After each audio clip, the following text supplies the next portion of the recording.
Welcome to the Slop Farm. Enjoy the video. You start by opening the command prompt. Run as administrator only if you need system-level changes. Once opened, type color and press enter to see the current schema, because knowing the default avoids surprises.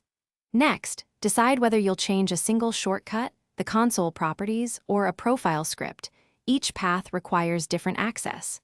Make sure to note the 0F color codes. Once done, you're ready to pick new foreground and background values and proceed to the next step. Now you apply the codes. Type color XY, where X is background and Y is foreground using hexadecimal digits 0 through F, and press enter to preview. Once satisfied, right-click the window title bar, choose Properties, then Colors to set and save the palette for that shortcut. Click OK to persist.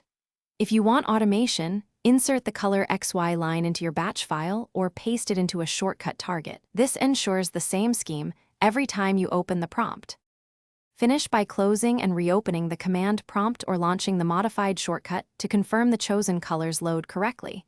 You should see immediate feedback. If the contrast is poor, change to different hex digits and save again, because readability is priority. If your changes don't apply, make sure you ran the console with sufficient permissions and check for startup scripts or policies that override color settings. As a quick troubleshooting tip, run color without parameters to revert or test different pairs to isolate the issue. Thanks for watching. Consider subscribing if we helped you today.